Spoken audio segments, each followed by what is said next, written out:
Welcome back to the channel, everyone. So this right here is the Pimax Crystal Super. It's the next iteration in Pimax's continuous hunt to push the envelope of what VR hardware is capable of. It's also your graphics card's worst enemy. This review is pretty late to the game, but like I've said in some of my other headset reviews, this isn't just a quick first impression. I'm going to break down anything and everything, which means good and bad. First, let's go over specs, and there is quite a bit to cover here. The Pimax Crystal Super is a PC VR headset only, which means no battery like the original Crystal. It also can't work in standalone mode like something like the Quest 3. For a lot of sim users, making this PC VR only is a huge bonus, especially for those long flights. IPD is automatic and has a range of 58 to 72 millimeters. Personally, I don't really mind having manual IPD.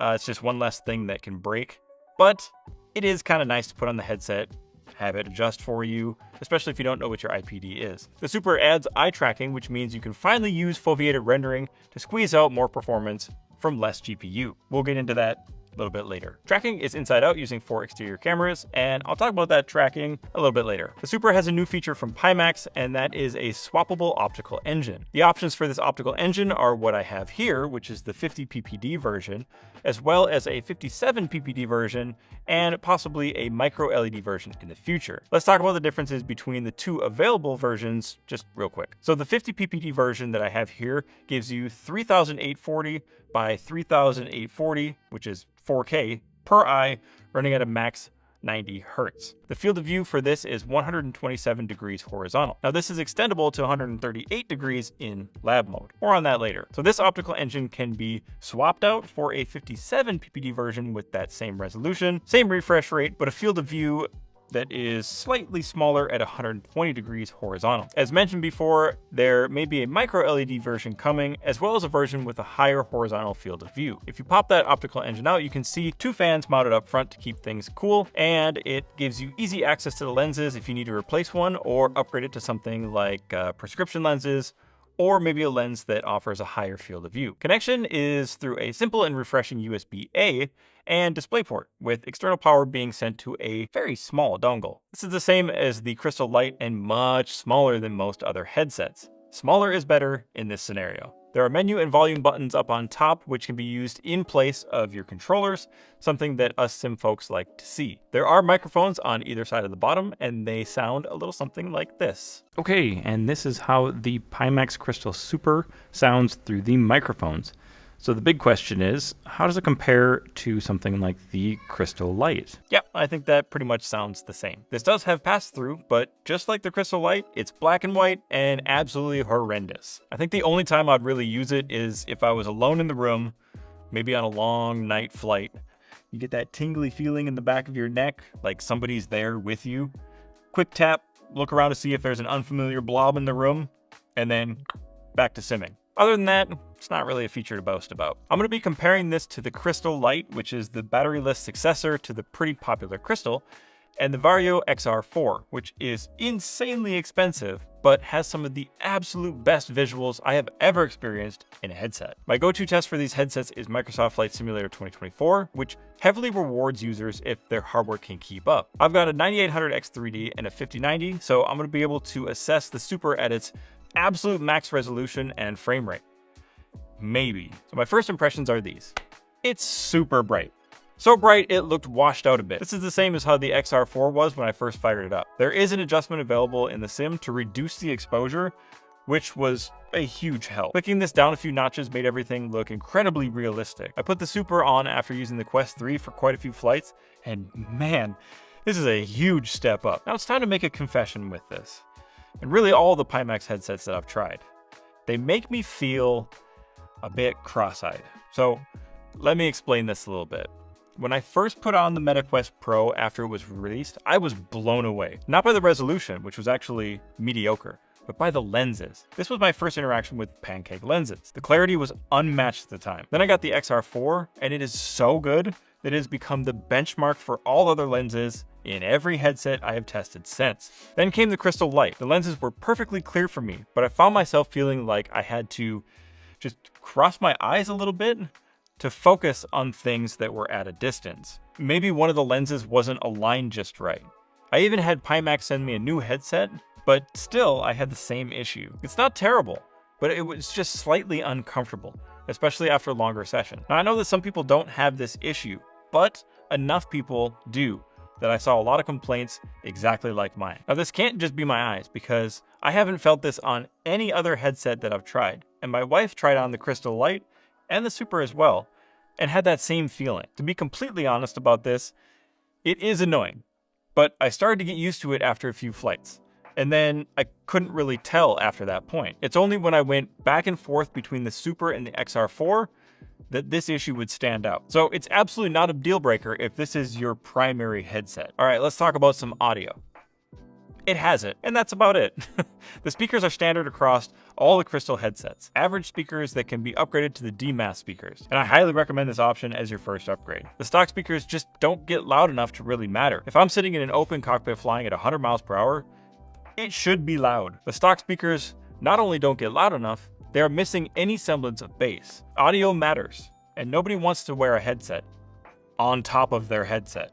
Quick update to this, a new firmware dropped, and it is now like way louder. Okay, moving on to performance. So the results of my testing with the Super in Microsoft Flight Simulator 2024 go like this. You can take full advantage of the Super's 50 ppd optical engine on ultra settings using TAA with a 5090, and it looks incredible. Like, it's getting to the point where the line between reality and the sim is getting as blurry as my vision, like really blurry. But that's on a 5090, which like nobody has. And I had to sell my soul just to get. To represent the rest of us, I also have a 3090 Ti, which, well, that used to be top dog, but now it's equivalent to like a 4070 Ti or a 5070. So for all my testing, I took off from LAX and the DA62, which that combination is just horrific on FPS.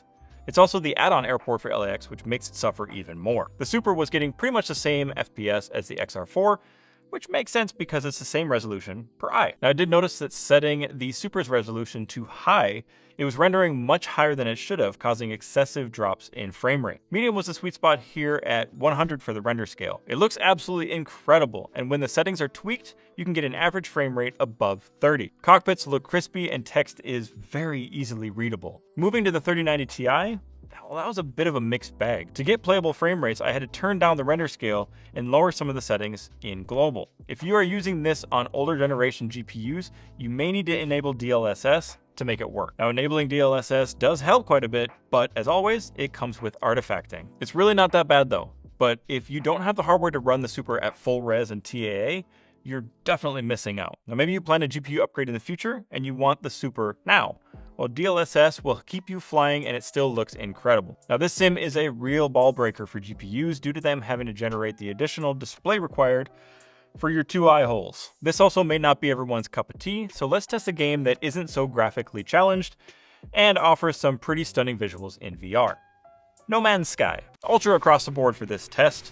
I forgot to record the FPS for this, but other than the occasional stutter, gameplay was silky smooth, and wow does this game reward. Plenty of deep blacks, vivid colors, and quite a bit of motion. The Super is outstanding in this game, and it reminded me that I need to get back to playing it. There are a few factors that impact how good a headset looks. Resolution of the panels, types of panels, and the lenses. The difference between the Fresnel lenses of everything in the past to pancake lenses found in the Quest Pro was a huge leap in technology. The edge-to-edge clarity was impressive while staying super compact. The XR4 was another one of those leaps. Clarity that this headset offers with its aspherical lenses is incredible, and so far unmatched in the headsets that I've tested. The Super uses the same type of lenses, and although not quite at the XR4 level, they are outstanding. There is significant yellow fringing around menus that pop up, especially the one that keeps telling me that I'm not using controllers. Now, I didn't really notice that too much in-game, but there's still a little chromatic aberration present that is noticeable. This is a problem with all VR headsets, and it used to be horrendous with those old Fresnel lenses. Not so much anymore. The Super almost removes it completely. If you're coming off an older headset like a Reverb G2 or something from that era, the Super is going to blow your mind with how clear things are. It's one of those see it to believe it kind of moments, because no through the lens is going to give you the same clarity that you'll find when you first put the headset on. If you know somebody that has a Super, or if Pimax comes around to your area, definitely try it out. You're going to be hooked and you're going to want to get it.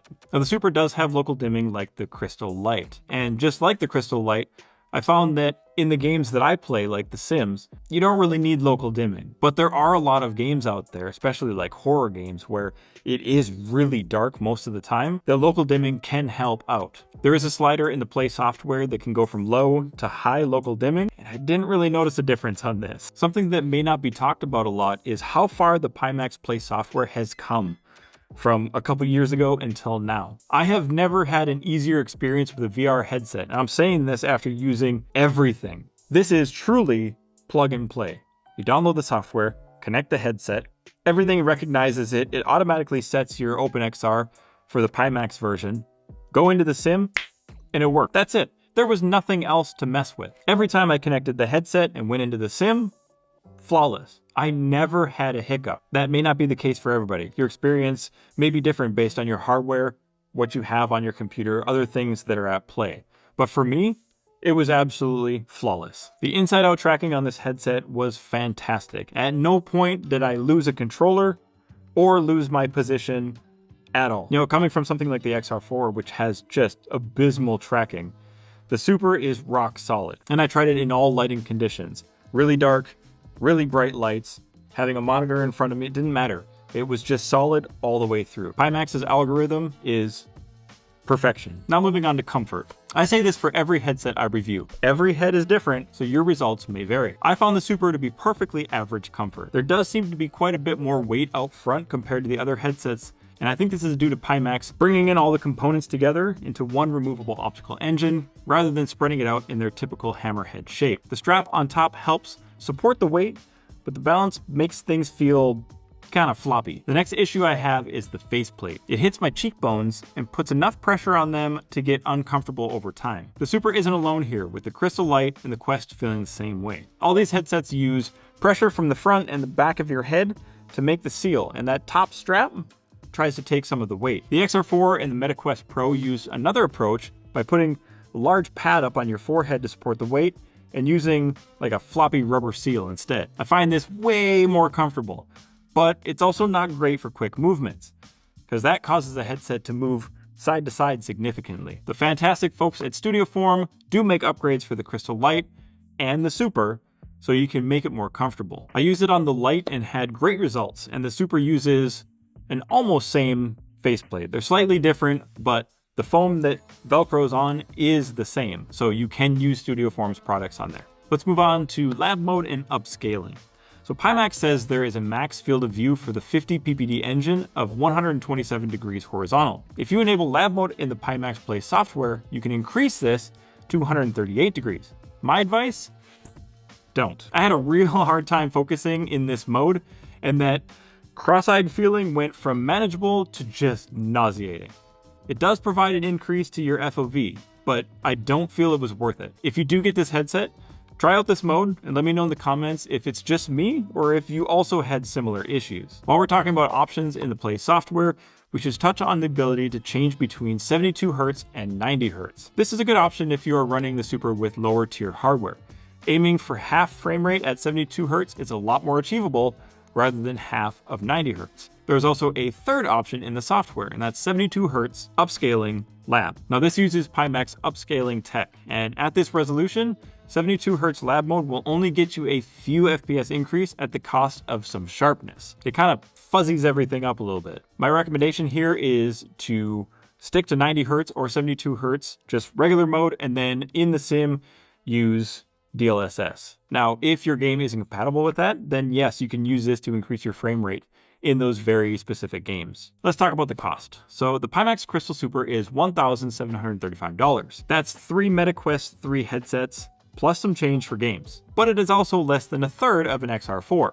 So a bargain. The Shift-All's Maganex 8K has similar specs and pricing to the Super, but unfortunately, I don't have one on hand to review, so I can't compare them directly. You don't need to get controllers or base stations for this, so at least the 1735 is for the entire package. It seems really expensive for a headset, but for those of you that are really passionate about getting the highest resolution, especially in the sim, you can't beat it right now. If you are passionate about simulation, racing, or flight, and want insane amounts of clarity without spending XR4 money, Pimax Super is your new headset. It's decently comfortable, has fantastic inside-out tracking, controllers that get the job done, and okay audio that is easily upgraded. Yes, it's almost $2,000, but if you are flying with something like a Reverb G2 or Quest 3, the experience with the Super is going to be 100% worth it. Pimax has set the bar of what a consumer headset can be capable of, and I hope they just keep pushing that bar further and further up. Now, I really enjoyed my time with the Super. I think it is overall an outstanding headset. If you like this review and want to pick up a Super for yourself, head down to the description. You're going to find a link down there. That is an affiliate link, so using it will help this channel. Thank you guys for watching, and I'll see you in the next one.